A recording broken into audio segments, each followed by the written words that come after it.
Hey everyone. Um, so many people asked for this, so I thought I might as well do it as like a first video. I'm gonna go ahead and read my essay that I submitted to Princeton. Now, a few things about this essay. The first thing is I'm reading this back to myself again right now, and I'm realizing this essay is not that good. Like in comparison to some of your essays that I've read within the past week or so, honestly, I have to say, I'd say like 30 to 40% of the essays I've read is probably better than this essay. So I definitely don't use this essay as some sort of oh, the perfect essay that you're supposed to submit, because this is really not. Like, I have to admit, I think the other parts of my application was better in this case than the essay I submitted. So definitely don't use this as a guide, but I just wanted to kind of show you that even with kind of like in my opinion, kind of like a mediocre essay, you can still get into decent schools. And the second thing is that I made a huge mistake during my common application process. Like, just don't do what I did. But basically what happened is I ended up submitting a different common app essay to each of the schools I applied to.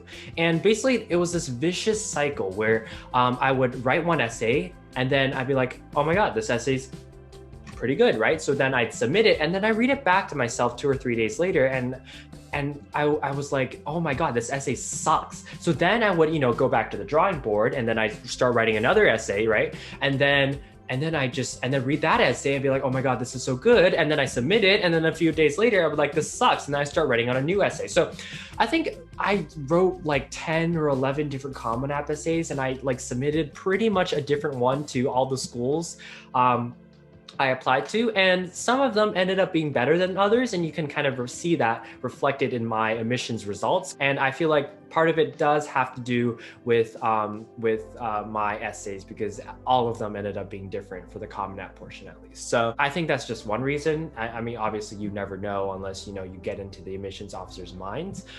Anyway, so not gonna waste any more of your time. I'm just gonna start reading. Okay, so I mean, you can probably just pause the video and just read this on your own. You don't need me to read it. You're a big person, you can read. But I'm just gonna do it anyways because that's what all the other YouTubers do, so I'm just gonna follow. Yeah, so what do you want to be when you grow up? When I was in preschool, I wanted to be a basketball star. Everyone laughed. Fueled by the naysayers, I spent every waking hour in that tiny playground in Beijing, shooting at a 3 feet tall toy hoop, imagining a jam-packed stadium crowd roaring behind me as I dunked the ball shot after shot. In 4th grade, with those basketball dreams long behind me, I wanted to be a policeman.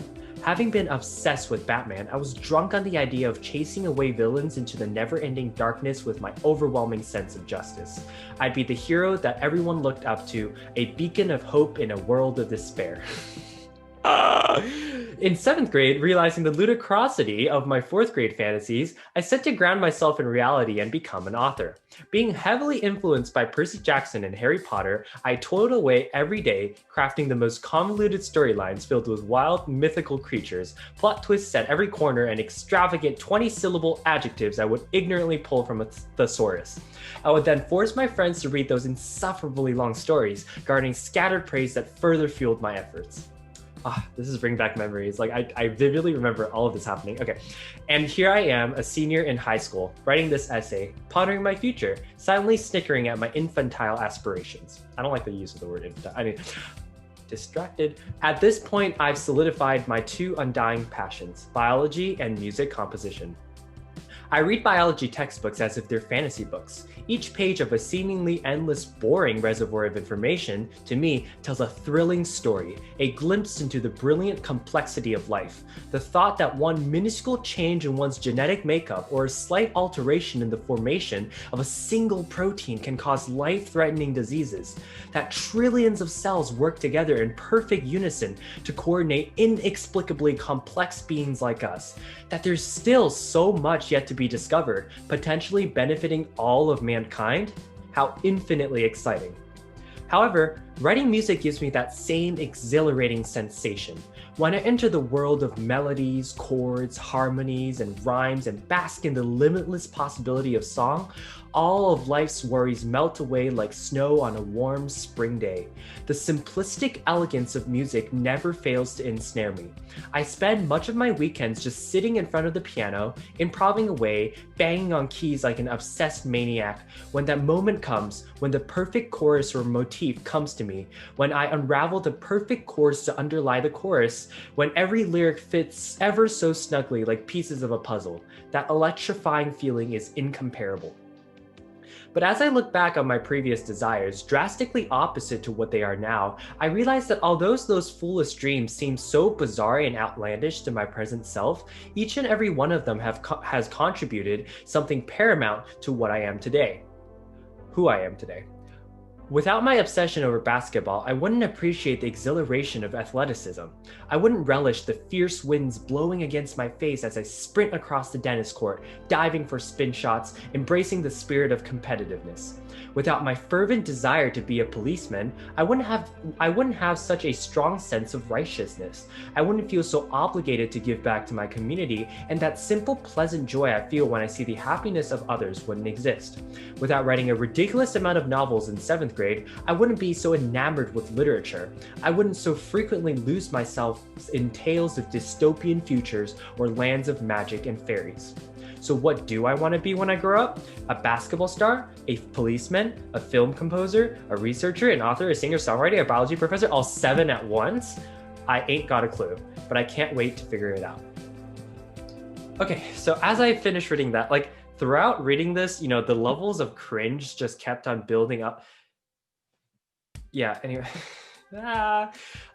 So I just want to give a few critiques of this essay, because I think the focus of this essay is very scattered.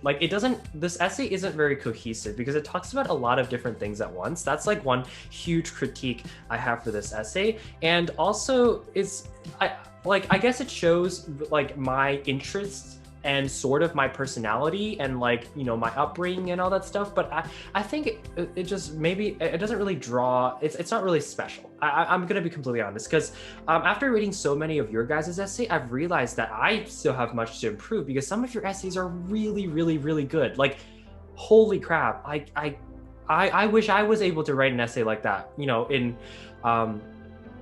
yeah, so anyways, so this was my essay. Hopefully it helped you in some way. I hope to maybe, go through other portions of my Common App, maybe in future videos, just, for interest, because I feel like, it's probably nice to see other people's Common Apps.